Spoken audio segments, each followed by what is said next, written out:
quelqu'un me donne un amen fort, un amen puissant, un amen glorieux, un amen vitaminé. Est-ce que quelqu'un peut accompagner les cris de Jésus sur la voie ce soir?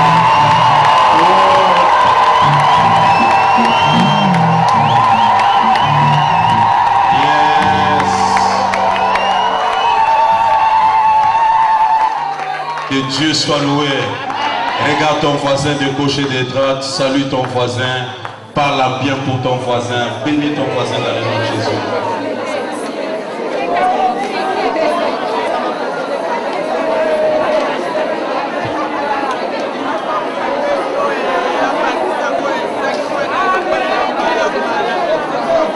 Ce que tu dis à ton voisin, c'est ce qui va le livrer ce soir. Regarde ton voisin, dis voisin. Ce soir, tu es dans un lieu de rendez-vous. Depuis le dimanche, Jésus a commencé à crier. Il y a eu déjà les ténèbres. Mais les ténèbres ne peuvent jamais dépasser 3 heures.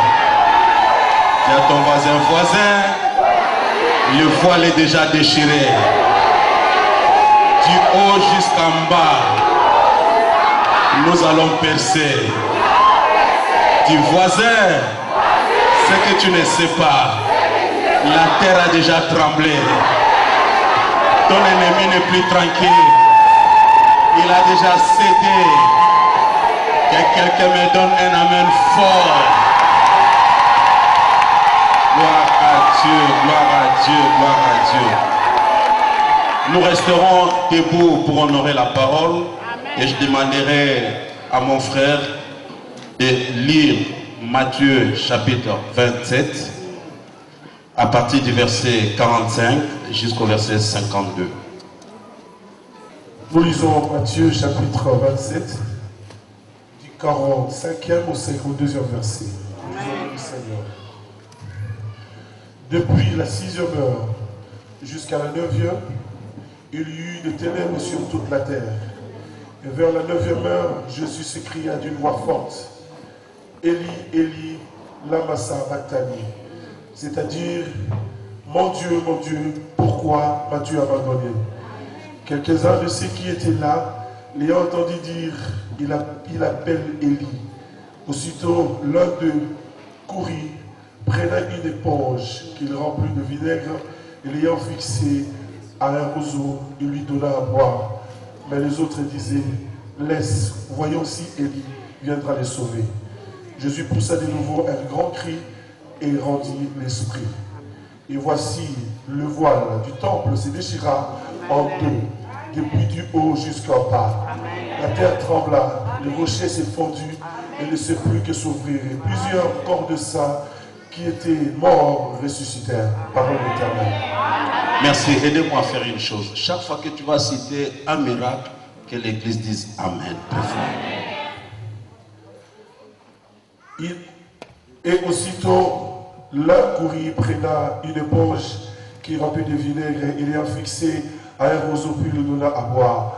Mais les autres lui disaient, laisse, voyons si Élie viendra les sauver. Jésus poussa de nouveau un grand cri et rendit l'âme. Et voici le voile du temple se déchira. En deux, du haut en bas. La terre trembla. Le rocher s'est fondu. Ne sait plus que s'ouvrir. Plusieurs corps de saints qui étaient morts ressuscitèrent.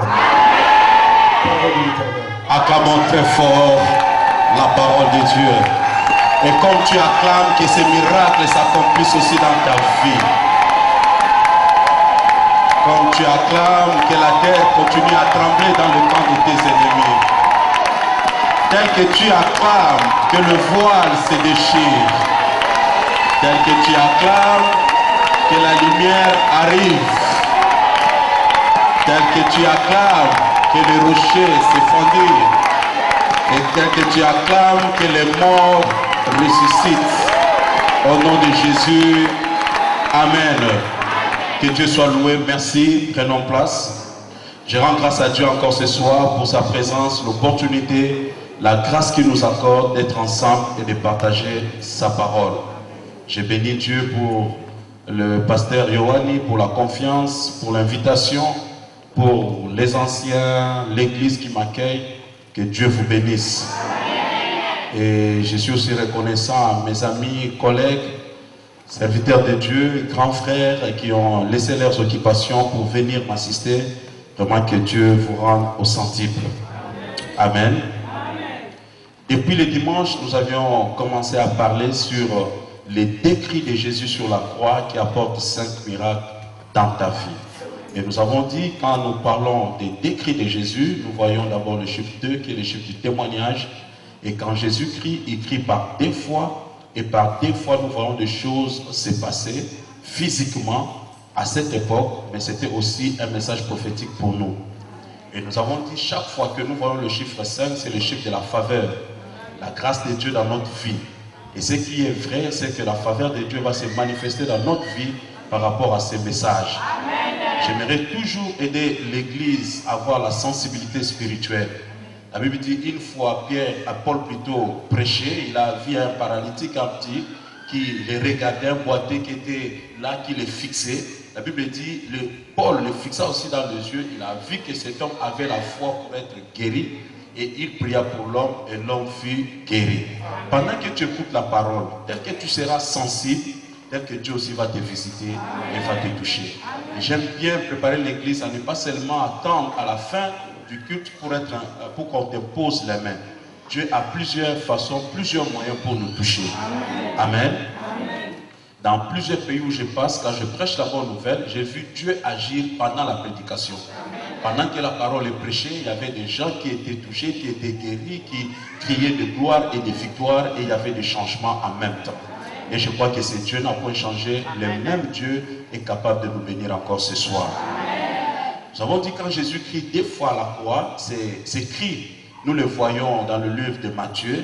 Et Matthieu explique le premier cri. Jésus dit Eli, Eli, lama sabachthani, mais il n'a pas parlé du deuxième cri. Le deuxième cri, nous le retrouvons dans d'autres évangiles. C'est là où Jésus a dit tout est accompli. Mais nous voyons que quand quelqu'un crie dans la Bible, cela n'est pas seulement synonyme de crier comme nous l'attendons, mais crier ici veut signifier pleurer, prier, chanter, témoigner, acclamer. Tout ce que tu peux faire pour la gloire de Dieu est aussi interprété comme un cri. Mais un cri ici, c'est une parole, c'est un geste, c'est l'ensemble de tout ce que tu peux ressentir comme problème, comme difficulté, que tu es en train de traverser. Tu n'as plus de paroles, tu n'as plus de mots pour l'exprimer, mais tu peux justement pousser un cri. Mais par ce cri, Dieu saura interpréter ton cri et Dieu saura étendre sa main pour te bénir. Il y a plusieurs types de prières et parmi ces prières, nous pouvons aussi crier devant Dieu. Nous voyons Dieu lui-même donner cette stratégie de combat à son peuple quand ils étaient devant le mur de Jéricho. Dieu ne les a pas demandé de gêner, Dieu ne les a pas demandé de s'aimer, Dieu ne les a pas demandé ici de faire quoi que ce soit. Dieu a dit pousser et crier. Amen. Pousser et crier. Pour que Dieu vienne délivrer le peuple d'Israël, il dira, j'ai écouté les cris de mon peuple. Dieu a écouté les cris parce que le peuple était au bout, le peuple souffrait, le peuple n'avait pas une prière juste pour faire monter à leur Dieu, mais juste un cri. Et Dieu a écouté cela. C'est pour cela que je suis venu dire à une personne, je ne suis pas venu pour des gens qui sont très à l'aise dans leur mouvement, dans leur façon d'agir, mais les gens qui sont au bout, les gens qui sont fatigués, les gens qui savent qu'ils n'ont plus rien à faire. C'est comme si l'année a commencé très compliquée, je risque aussi de terminer l'année dans cette façon. Mais moi je suis venu te dire qu'il y a encore un cri à pousser vers Dieu. Je vous ai dit le dimanche qu'il y avait un homme qui s'est décidé de crier, son nom était Bartimée. Et quand Bartimée a crié, Jésus s'est arrêté et sa situation a complètement changé. Il y a quelqu'un, il te reste encore quelque chose à faire, c'est de crier. Tu vas crier, mais quand Jésus crie Eli, Eli, lama sabachthani, aucun de ses contemporains ont pu interpréter son cri. Alors qu'il a crié en araméen, leur langue, ils pouvaient comprendre clairement ce que Jésus est en train de dire. Mais ils ont dit, il appelle Eli. Ils n'ont pas compris. J'ai dit, il ne faut jamais attendre que tes ennemis, que tes voisins puissent d'abord comprendre ce qui se passe dans ta vie. Quand toi-même tu pousses ton cri, tu sais de quoi tu parles, de quoi tu souffres, qu'est-ce que tu traverses. Même s'ils arrivent à comprendre ce qui se passe dans ta vie, l'essentiel c'est ton Dieu qui va te comprendre et il va te soutenir. Jésus crie, la Bible dit qu'il y avait les ténèbres sur la surface de la terre. Nous avons déjà parlé de cela. Et ces ténèbres ont duré pendant 3 heures. Et après ces ténèbres, le voile s'est déchiré en deux. Après, c'était le tremblement de terre. Mais aujourd'hui, nous allons voir les quatrièmes miracles. Tu as ton voisin, quatrième miracle. Et chaque fois qu'on arrive dans le chiffre 4, c'est le chiffre de la délivrance. Et chaque fois qu'il y a le chiffre 4, c'est que Dieu veut révéler quelque chose. Pour nous faire comprendre la personne de Jésus, il fallait 4 évangiles. Pour que les jardins d'Éden soient arrosés, il fallait 4 fleuves. Pour que les amis de Daniel soient sauvés, il fallait la 4e personne. Pour que les paralytiques soient guéris, il fallait 4 amis pour le porter. Jusque-là, il n'y a pas quelqu'un qui m'accompagne dans ce que je suis en train de dire. Aidez-moi ce soir à te dire de bonnes choses. Non, donne-moi un amen fort. J'ai dit, quand on arrive au chiffre 4, c'est le chiffre de la délivrance. Et ici, la Bible dit, dès que Jésus a crié pour la 10e fois, tout est accompli. En même temps, on voit le voile se déchirer, la terre trembler, et la Bible dit, les rochers se fendirent. Les rochers se fendirent. Seulement avec un cri. Un cri qui est poussé à Golgotha. Et selon les commentateurs bibliques, Golgotha pouvait se retrouver à 30 km de la ville. Mais un cri poussé à 30 km, non seulement le voile se déchire, non seulement la terre tremble, mais les montagnes, les collines se fendirent. Cela veut dire que quelque part, dans ce que Jésus fait, toi aussi tu es dedans. La Bible dit, à la croix, il était avec nous. Quand il mourait avec nous. C'est que quand il poussait ses cris, il les poussait avec nous. Quand on l'avait enterré avec toi. Quand il était ressuscité, il était ressuscité avec toi. Et quand il est monté au ciel, il était monté avec toi. Non, tu ne me crois pas. Tu n'es pas sauvé par hasard. Tu es sauvé parce que tu étais avec Jésus à la croix. Non, non, non, non, non, non, non, non, non, non, non. J'ai dit, il y a un sorcier qui a des problèmes avec ta vie. Parce que quand il vient la nuit pour te chercher sur ton lit, il ne te trouve pas parce que tu es assis à la droite du Père. Non, non, non. J'ai dit, tu es tellement compliqué tel que tu es là. Il y a une partie physique qu'on peut toucher, mais il y a une partie spirituelle qu'on ne peut toucher. Or, celui qui voit les choses invisibles, ce n'est pas la partie physique, c'est la partie spirituelle. C'est pour cela Jacob devait dormir. Mais ce n'est pas Jacob qui a vu l'échelle, c'est la partie spirituelle qui a vu l'échelle. Mais avant que la partie spirituelle voie, il faut que la partie charnelle dorme. Et si Adam n'avait pas dormi, il n'allait pas voir aussi Ève. Que quelqu'un m'aide ce soir, je vais vraiment avancer. J'ai dit à une personne, quand quelqu'un te critique, quand quelqu'un parle de toi, il a vu la partie physique, mais il n'a pas vu la partie spirituelle. Non, non, dis-moi amen que j'avance. C'est pour cela. Toi, quelqu'un peut se lever et décider de te faire du mal. Comme le grand frère Ésaü s'est décidé de faire du mal à Jacob. Il dit, je vais te tuer. Il jure même, quand mon père va mourir, je te tuerai. Le père est mort. Jacob a croisé Ésaü, mais Ésaü ne l'a pas tué. Tout simplement parce que celui qu'il cherchait, Jacob, a été tué dans le désert. Celui qu'il a retrouvé, ce n'est plus Jacob, c'est Israël. On ne tue pas Israël. Bon, my God, on ne tue pas Israël. J'ai dit à une personne, les sorciers de ta famille ont échoué dans ta vie, ils t'ont loupé pour toujours, parce qu'ils avaient l'état de toucher Jacob, ils n'ont pas touché. Celle qui vit là, ce n'est plus Jacob. La Bible dit, si quelqu'un est en Christ, il est devenu une nouvelle créature. Les choses anciennes sont passées, et voici toutes choses sont devenues nouvelles. Tel que tu me vois là, je n'ai plus le sang de Kiné, j'ai le sang de Jésus. Tel que tu me vois là, je porte seulement le nom de Kiné pour les démarches administratives. Mais au ciel, on m'appelle Jésus. Non, tu ne me crois pas. Quand tu entres dans une famille, tu as droit au nom de la famille. Puisque je suis entré dans la famille de Dieu, j'ai droit au nom de la famille de Dieu. Or, le nom de Dieu n'était pas connu. Le nom de Dieu n'était pas révélé. On a demandé à Moïse. Et Moïse demande, dis-moi ton nom. Il dit, je m'appelle Jésus. Mais le temps n'était pas encore arrivé. Au temps marqué par Dieu, le Jésus a porté un corps. Et on l'a appelé Jésus. J'ai dit, puisque le nom est révélé, maintenant dans la famille, toute personne qui naît doit porter le nom de la famille. C'est pour cela l'oncle sorcier de la famille biologique n'aura plus le droit de te bouffer. Parce que dans ton sang, il n'y a plus le sang de leur famille. Quand tu portes, tu arriveras au mois de décembre, tu verras janvier 2013. tu vivras, tu ne mourras pas, tu raconteras les œuvres de l'Éternel. J'ai parlé au nom de...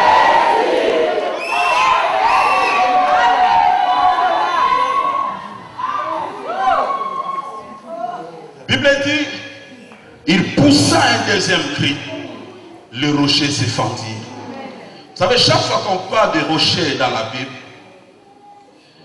selon d'abord la science, on parle d'une masse de pierre ordinairement élevée, escarpée. Mais donc, quand on parle de rocher dans la Bible, c'est l'image des obstacles, de la sécheresse et surtout des problèmes résistants. Jésus dira, quand tu auras de la foi comme un grain, tu diras cette montagne. Chaque fois que tu es devant des difficultés dans la Bible, on parle de montagne. Et quand quelqu'un est en train maintenant de combattre, quelqu'un est en train de chercher la victoire dans sa vie, dans un domaine quelconque, il y a une image biblique, on dit, il est en train de monter la montagne. Alors, il y a une partie de la montagne qu'on voit quand tu montes, mais il y a une deuxième partie de la montagne qu'on ne voit pas. Et chaque fois dans la vie, quand tu souffres et que tu fais ta montagne, sache-le très bien qu'il y a une autre personne qui t'accompagne de l'autre côté. My God, que Dieu bénisse la maman qui a dit Amen. Tu verras Abraham monter avec les béliers. Il monte avec les béliers à un rendez-vous où il ne sait même pas ce qu'il va rencontrer au sommet de la montagne. Mais Abraham ne sait rien. Il arrive au sommet de la montagne avec les béliers, non avec l'enfant, mais il trouve un bélier attaché. C'est que quelque part, parce que nous ne sommes pas dans une végétation ou dans une zone, dans une ambiance ou environnement où on devait trouver des béliers facilement. Un bélier qui est attaché, ses cornes sont attachées à des arbres de désert qui sont fragiles, presque secs, ils pouvaient se dégager facilement. Mais le bélier est toujours là attaché. Mais laisse-moi te dire, chaque fois qu'Abraham montait avec l'enfant, de l'autre côté, il y avait Dieu aussi qui montait avec le bélier. Mais on ne voit pas Dieu de l'autre côté. L'important, c'est de continuer à obéir. L'important, c'est de monter. Quand toi, tu t'arrêtes, Dieu aussi s'arrête. J'ai dit à une personne, depuis le dimanche, tu as commencé à monter. Mais non, tu ne me crois pas. J'ai dit, depuis le dimanche, tu commençais à monter. Et j'ai dit, à un certain moment, tu es là, peut-être fatigué, mais il te reste le dimanche. Quand tu vas arriver au sommet de la montagne, tu trouveras le bélier attaché. Laisse-moi te dire que ce qui est à toi est à toi. Personne ne volera le bélier. Personne ne volera le bélier. Il n'y aura pas un lion qui viendra dévorer le bélier. Tu viendras trouver ton bélier. Quelqu'un va retrouver son mari. Quelqu'un va retrouver ses enfants. Quelqu'un va retrouver son travail. Quelqu'un va retrouver sa santé. Quelqu'un va retrouver le sourire. Quelqu'un va retrouver son avenir. Tu trouveras ton bélier attaché. Si tu crois cela, lève-toi, crie Alléluia.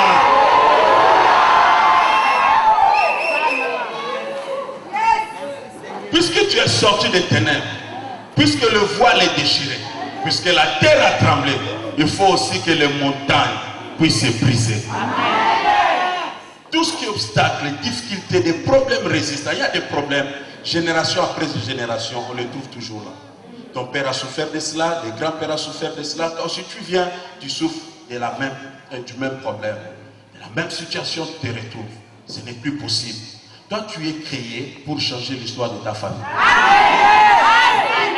Écoutez, si Dieu pouvait seulement te sauver, il allait t'amener au ciel le jour de ton salut. Si Dieu t'a laissé, en fait, celui qui reçoit Jésus, il a le ciel. Mais si nous vivons sur la terre, c'est pour une autre mission. Si tu continues à vivre sur la terre, c'est parce que Dieu croit en toi. Et Dieu sait même que tu ne vas pas échouer.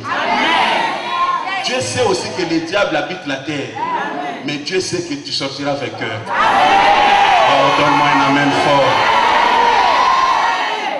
Parmi les églises d'Apocalypse, dans une des églises, Dieu dit, je sais là où tu habites. C'est là où se trouve le trône du diable. Donc là où il siège, là où il y a son trône. Mais malgré qu'il y a le trône du diable, Dieu lui demande la victoire. Croyez-moi, même si tu es né dans une famille où il y a plein de sorciers, tu réussiras. Tu n'es pas la première personne. Abraham était né dans une famille des idolâtres. Mais puisque Dieu avait une histoire avec lui, il a fait sortir de là. Joseph était dans un pays de magiciens. Mais cela n'a pas empêché Dieu de le nommer premier ministre. Et ce que beaucoup ne comprennent pas dans cette histoire, le poste qu'on a donné à Joseph n'existait pas en Égypte. On l'a créé pour Joseph. Je vois une personne où Dieu va créer un espace pour te mettre quelque part.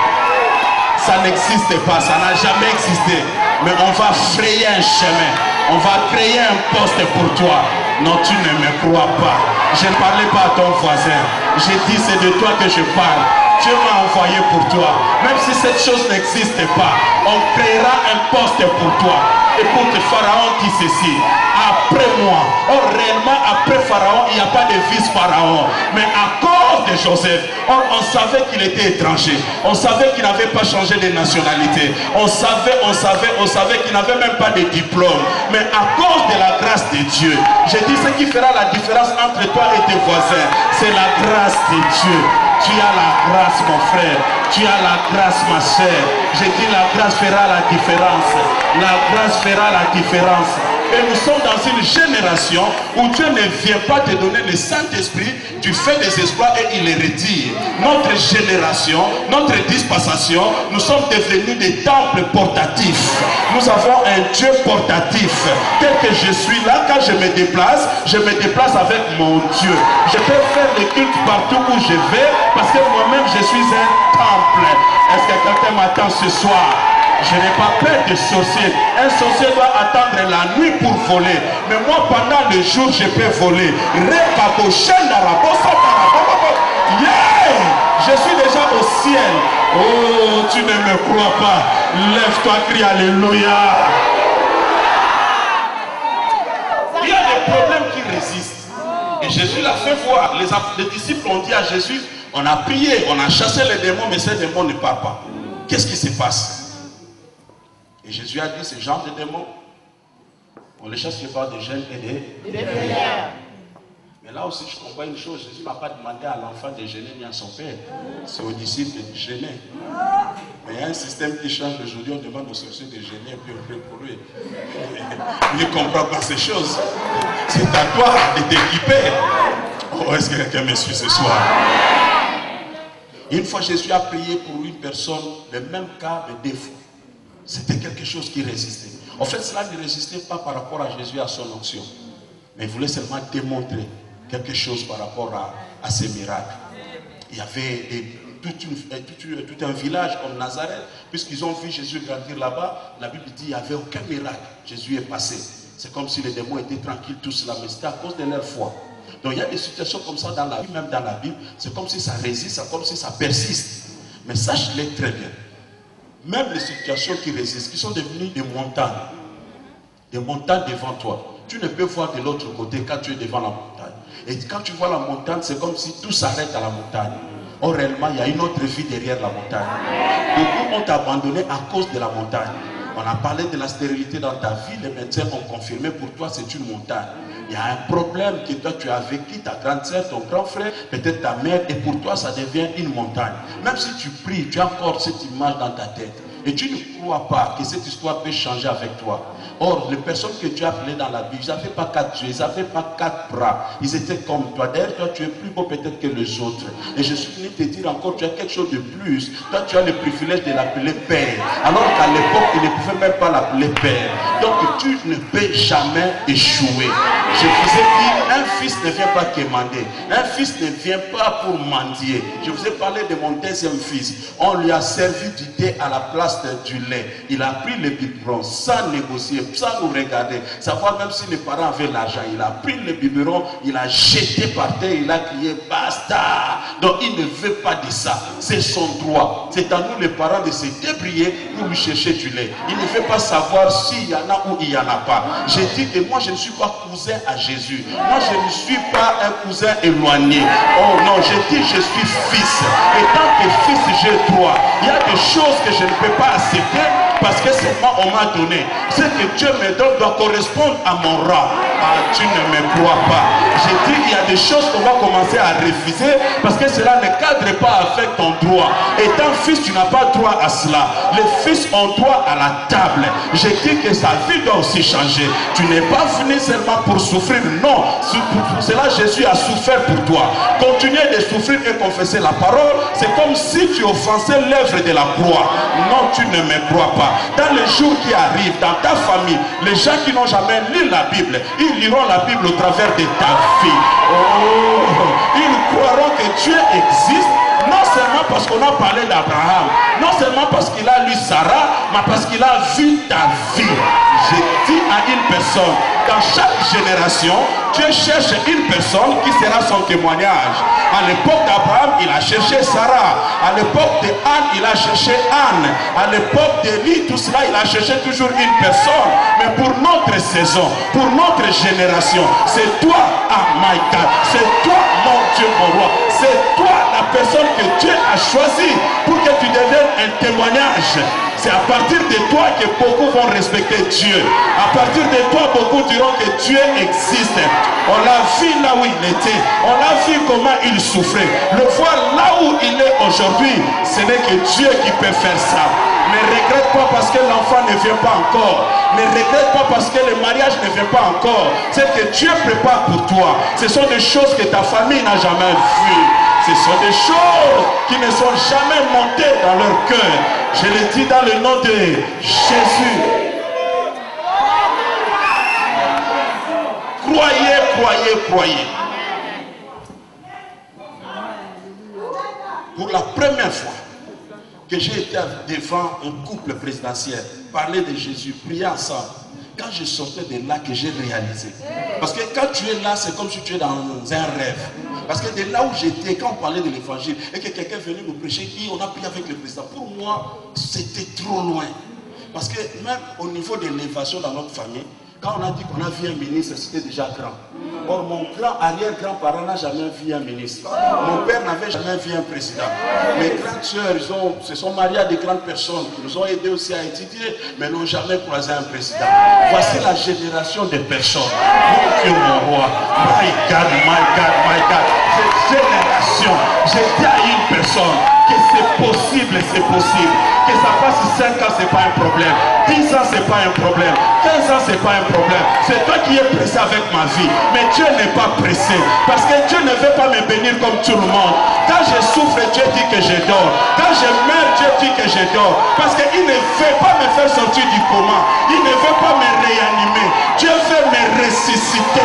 Afin qu'il y ait un miracle. Celui qui est ressuscité, celui qui est sorti de mort, on l'appelle un fantôme. Même si c'était ton ami, quand il vient te saluer, tu as peur. Dieu ne voulait pas que tu restes normal. Dieu voulait que tu fasses peur à tes ennemis.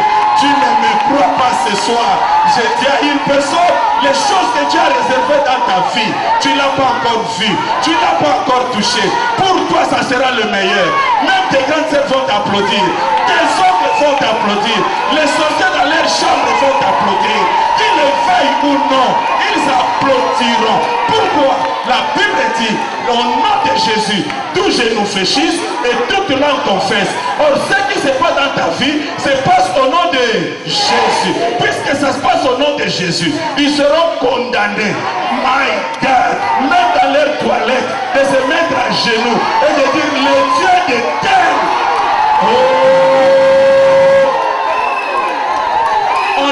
On ne sert pas Dieu, on ne prêche pas Jésus juste pour prêcher. L'évangile s'arrêtait seulement au niveau de parler à l'âme de tout ça. Ça, ce n'est pas ça. Non, ça c'est l'entrée de l'évangile. Quand l'église primitive a commencé, il a commencé par des langues. C'est l'entrée seulement de l'évangile. Il y a une autre dimension, mon frère. Il y a la dimension de la royauté. Tu règnes. Or, celui qui règne le jour doit la nuit être sacrificateur. À celui qui se l'a foutu, n'a-t-on pas régné. Si tu n'as jamais été un sacrificateur la nuit, le jour tu ne vas pas aussi régner. Parce que le jour ne commence pas le jour commence le soir. Si tu n'as pas préparé la journée, la nuit, le jour tu vas échouer. Tu ne vois pas les sorciers venir d'abord t'attaquer la nuit. Parce qu'ils ont l'avantage le jour. Or, toi tel que tu es là, ceux qui ne savent pas, la nuit, toi aussi tu es un sacrificateur.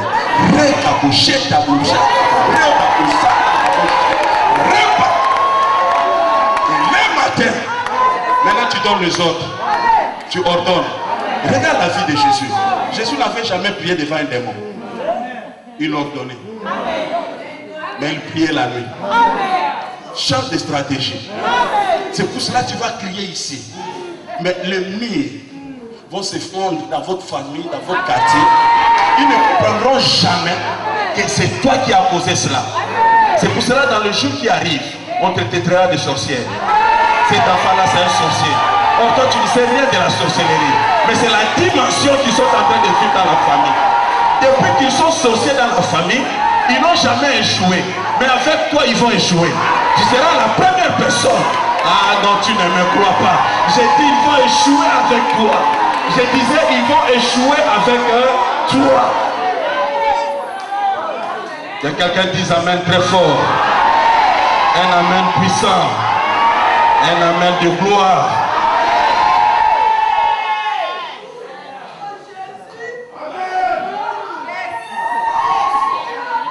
Tu sais, quand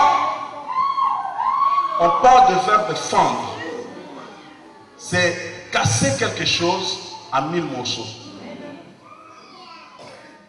Or, là où était Jésus, quand il a crié, et que le mur, les colliers s'écroulaient, sache-le très bien que ce mur-là était cassé à 1000 morceaux. Or, ici, je ne vois pas le mur, je ne vois pas le montage, je ne vois pas les colliers. Je vois les problèmes, les difficultés de ta vie. Mais ce qui était problème vont s'écrouler dans une seconde et à 1000 morceaux. Vous voyez, quand il y a des maisons qu'on veut démolir, on a construit la maison pendant 10 ans, 20 ans, mais la démolition peut prendre quelques secondes. Je dis que ce qu'ils ont construit contre votre vie sera démoli ce soir dans quelques secondes. Dans quelques secondes. Et ce qui est bien, Dieu ne va pas seulement les casser, mais Dieu va les casser en 1000 morceaux et ça sera irréparable. Difficile à reconstruire, difficile à reconstituer. C'est pour cela, avec toi, le niveau de la sorcellerie dans la famille va changer. On va remarquer comme s'ils sont plus faibles. Parce que c'est toi qui étais la première personne, non seulement à les briser, mais à les briser en 1000 morceaux. Ah non, tu ne me crois pas. Si c'était à Ouagadougou, quelqu'un allait se lever et crier Amen.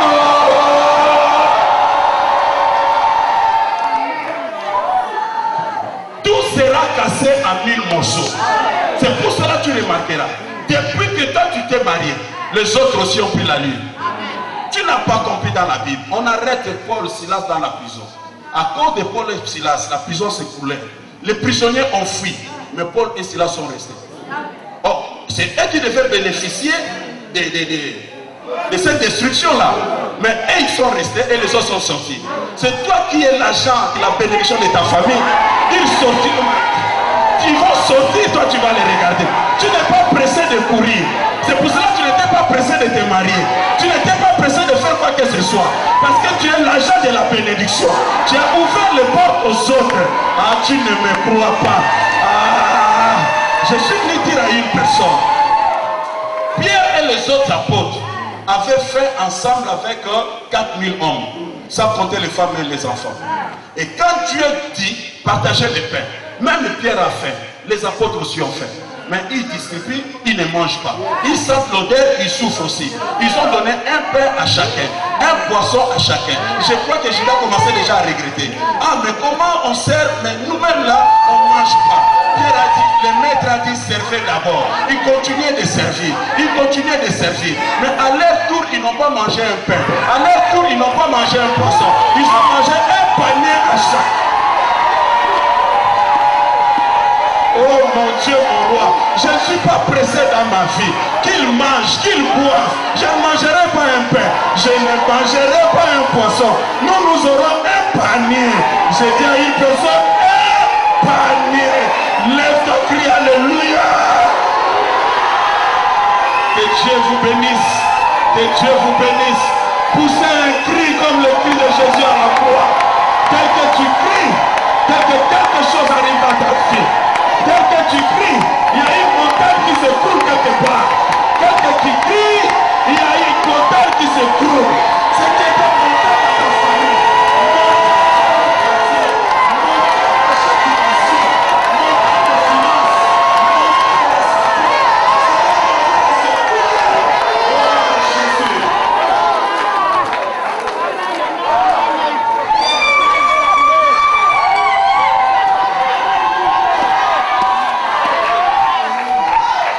Tu es trop sérieux ce soir. J'ai prêché ce message à Abidjan. Il y avait une maman qui est sortie. Elle a commencé à courir dans les allées de la salle, à gauche, à droite. Juste, j'étais dans le séminaire comme ici. Le lendemain, on va m'apprendre que cette femme-là avait 3 ou 4 diplômes des études supérieures, mais n'a jamais travaillé. À son niveau, elle devait prendre la charge de toute sa famille, sa mère et les autres. Mais une position de souffrance, de difficulté. Mais quand je prêchais sur les cris de Jésus, elle a compris que le rideau est déjà déchiré. Elle a compris que la terre a tremblé. Elle a commencé à courir, à pousser des cris comme une folle. Mais écoutez-moi, bien-aimé dans le Seigneur. Le lendemain de son geste, on l'a appelé pour un poste qu'elle s'attendait le moins. Je suis venu dire à une personne, je ne suis pas venu t'amuser. Je ne suis pas venu t'amuser. Je ne suis pas venu t'amuser. Mais je suis venu redresser ta vie dans une direction prophétique. Je suis venu te dire que quelque chose doit arriver. Quelque chose arrivera. Et tel que je parle là, qu'est-ce que tu accompagnes le cri de Jésus à la croix? Tout ce qui était montant dans ta vie commence à se casser à 1000 morceaux. Et on ne reconstruira plus jamais. C'est pour cela, cette histoire-là qui était dans la famille, ce qui était comme montant de la famille, on ne le vivra plus jamais. Les gens vont se souvenir de toi. On dira à ta génération, à ta saison, quand tu as commencé à prier, telle chose a changé dans la famille. Les neveux vont t'acclamer. Les petits-fils vont te reconnaître. Tu seras la première personne à ôter la pauvreté dans la famille. Tu seras la première personne à changer la situation des femmes dans votre famille. La première personne à changer la situation des hommes dans ta famille. Avec toi, tu vas tracer une autre histoire, une nouvelle histoire qui n'a jamais existé. Si ton grand-père pouvait sortir de la terre, si ton père pouvait sortir de la terre, il allait t'acclamer de loin. Il allait t'acclamer de loin. Que Dieu te bénisse. Que Dieu change ta vie. Que cette parole soit vie en toi. Dans le nom de Jésus.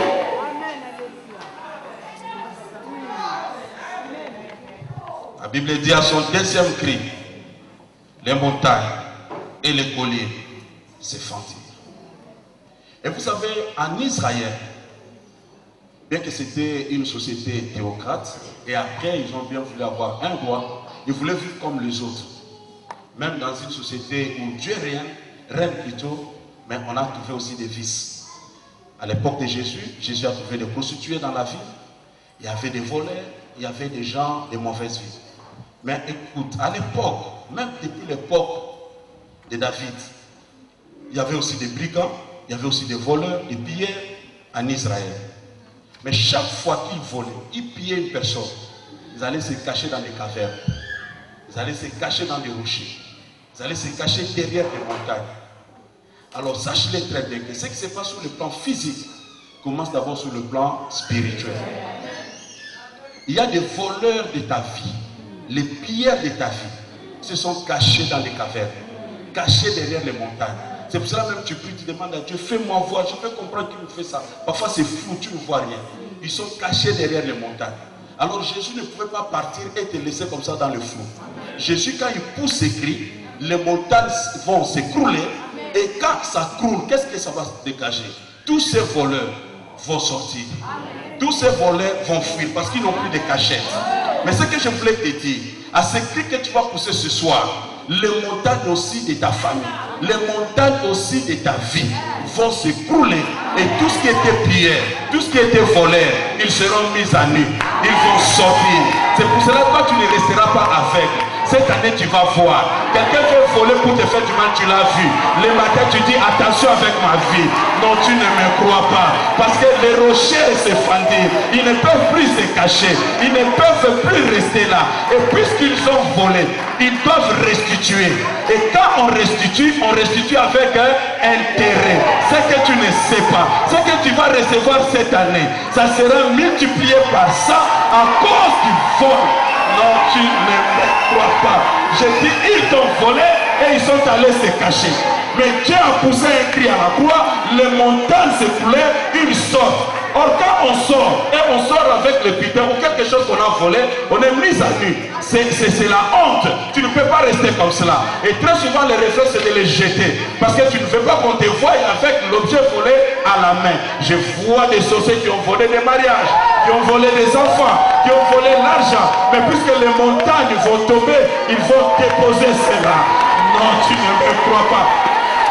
C'est pour cela qu'il y aura un homme qui va te voir et dire, mais comment depuis longtemps que je fréquente miracle, je ne t'avais jamais vu? Parce que tu étais caché derrière les montagnes. Mais après ce cri, tu vas sortir. On va voir ta beauté. Tu vas marcher clairement. Et l'homme dira, mais depuis quand tu es ici, tu ne me crois pas, ma sœur. Je ne parlais pas de ta voisine. Je dis que c'est possible, avant décembre, qu'on puisse célébrer ton mariage. Si tu crois cela, lève ta cri, alléluia.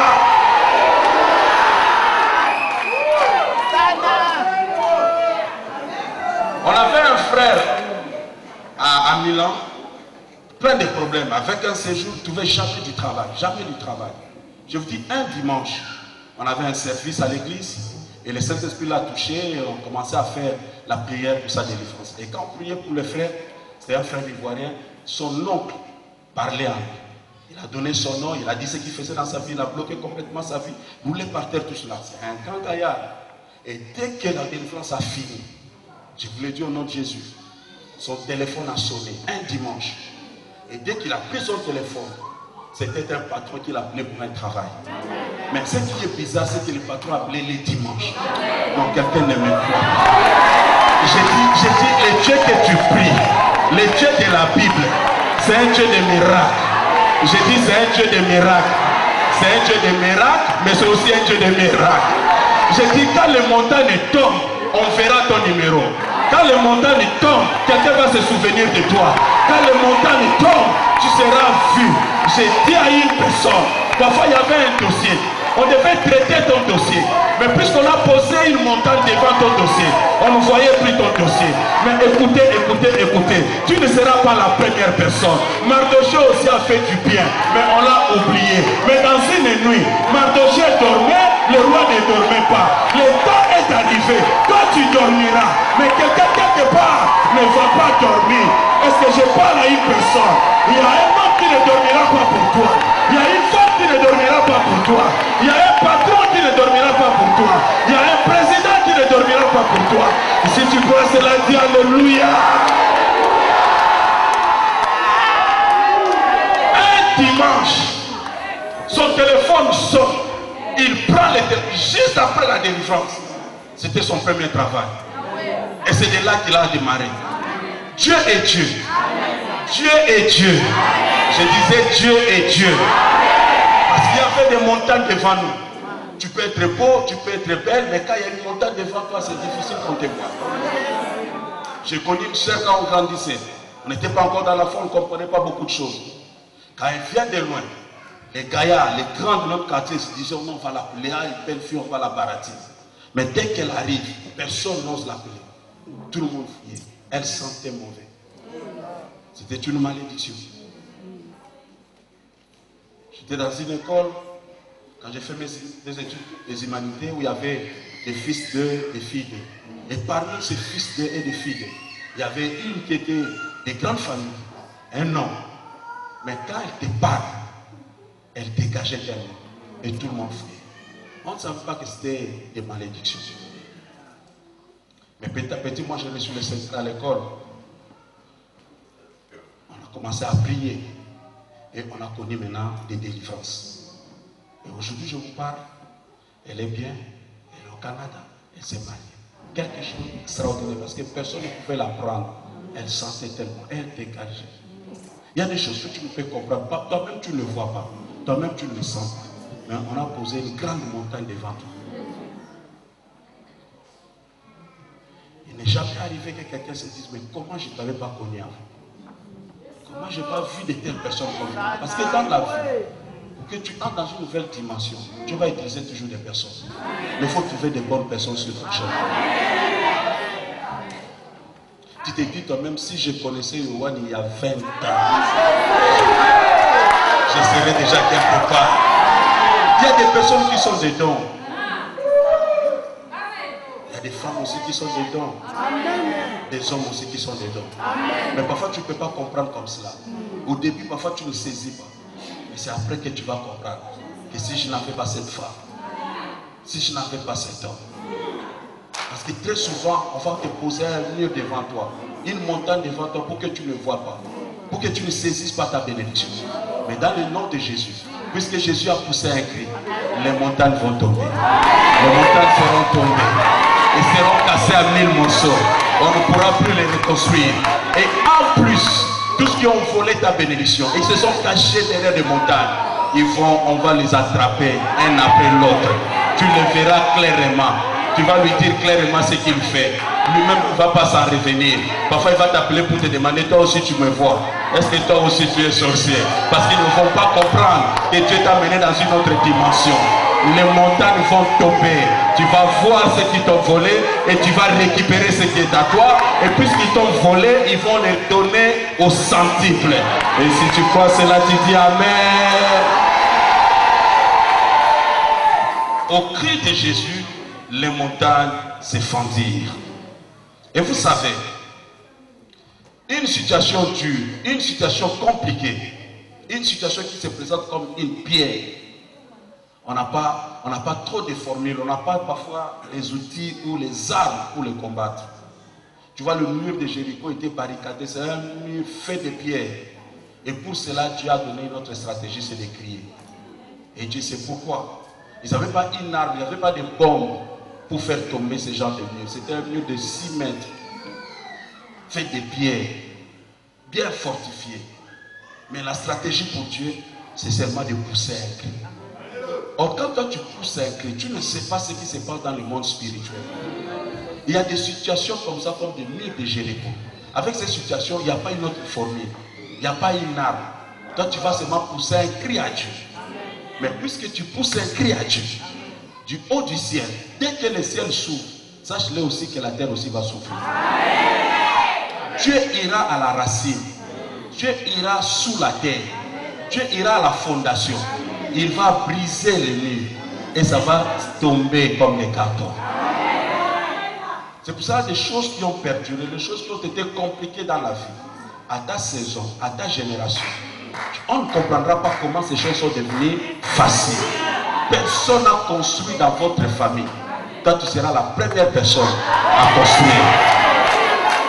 Personne n'est parti comme propriétaire.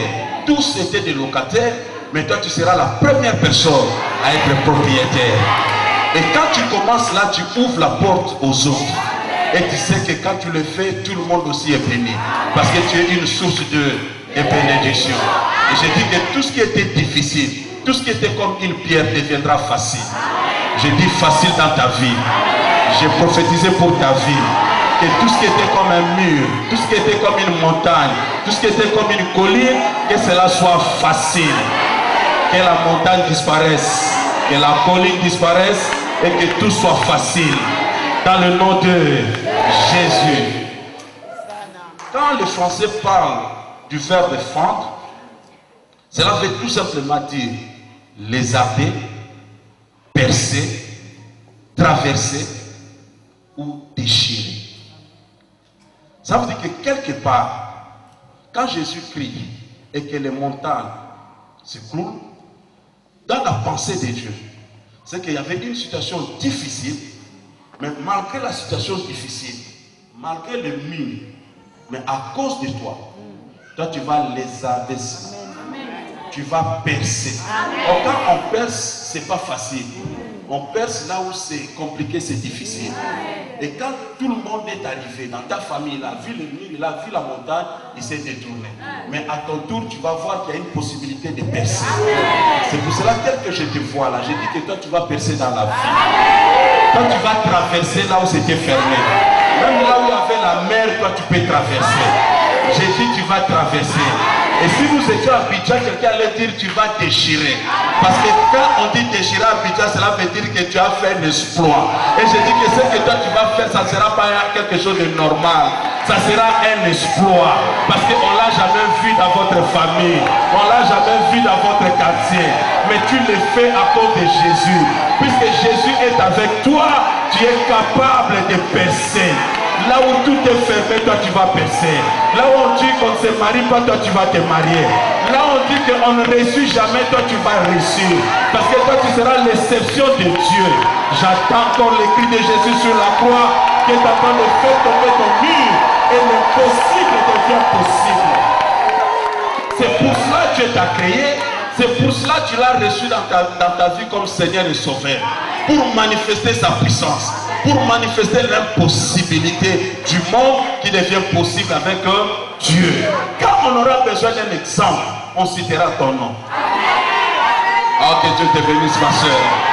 Quand on cherchera une référence d'une personne qui a percé dans la vie, on citera ton nom.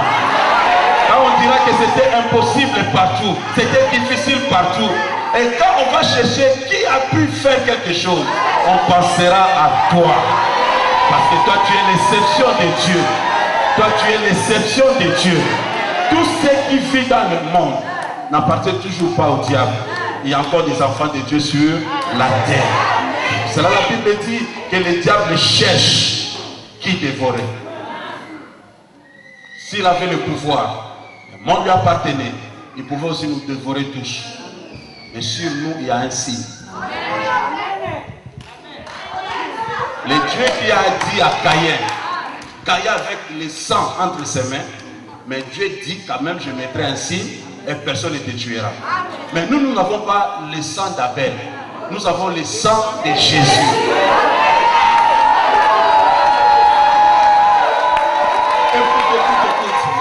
Que tu ne réussisses pas, même le diable s'étonne que tu ne réussisses pas dans ta vie. Et que tu échoues dans ta vie, le diable même est étonné. Parce que tel que tu es là, tu as le sang de Jésus. Et tel que tu es là, tu as le sang du Saint-Esprit. Tel que tu es là, Jésus vit en toi. Tel que tu es là, tu ne peux que réussir. C'est pour cela que je dis que tu vas percer. Je dis que tu vas traverser.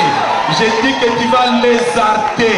Je dis que toi tu vas déchirer. Parce que ce que tu feras, ce sont des choses nouvelles.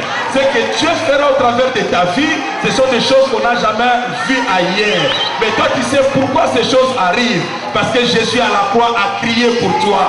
Il n'a pas crié pour ton oncle, mais il a crié d'abord pour toi. À tous ceux qui l'ont reçu, à tous ceux qui croient à son nom, il leur a donné le pouvoir de devenir enfant de Dieu. Tel que tu es son fils, tel que tu es son fils, tu as droit à la réussite. Tu as droit à la bénédiction. Tu as droit à un habit. Tu as droit à un bijou. Tu as droit à un mariage. Tu as droit à la maternité. Tu as droit à percer. Tu as droit à aller de l'avant. Tu as droit à réussir. Tu as droit à voyager. Parce que c'est le droit des fils. C'est le droit des fils. C'est le droit des fils. Si tu crois cela, tu te lèves et tu accompagnes le cri de Jésus en poussant un cri dans ton... Oh. Reste debout là où tu es. Mais sache-le très bien. Tout ce que tu vas poser comme acte ce soir est prophétique. Et ce que tu fais aura des répercussions dans le monde spirituel. Tu vas commencer d'abord à t'imaginer des montagnes de votre famille. Qu'est-ce qui est montagne dans la famille? Quelles sont les situations qui perdurent dans la famille? Quelles sont les situations qui persistent dans la famille? Dans ma vie, dans mes enfants, dans mon foyer, tu regardes quelque chose. Dès que tu vas repérer plutôt cette montagne ou cette colline, tu vas maintenant commencer à pousser un cri. Mais sache-le très bien que ce cri n'est pas seulement les cris qui sortent de ta bouche, mais les cris qui sortent de tes entrailles. Que Jésus écoute et qui accompagne les cris de Jésus à la croix. Et au même instant, quelles que soient les montagnes, quelles que soient les collines, là où cela se trouve, cela va s'écrouler. Et je crois de tout mon cœur, avant minuit, quelqu'un t'appellera pour te donner une bonne nouvelle. On va t'appeler pour te donner une bonne nouvelle. Une situation dans la famille, une personne très malade dans la famille. Une personne qui a des parents très malades au pays, quelqu'un va t'appeler pour te donner une bonne nouvelle. Parce que la montagne va tomber au nom de Jésus. Si tu crois cette parole, de là où tu es, tu vas pousser un cri. Tu vas repérer cette montagne. Mais quand tu pousses le cri, tu vois la montagne tomber.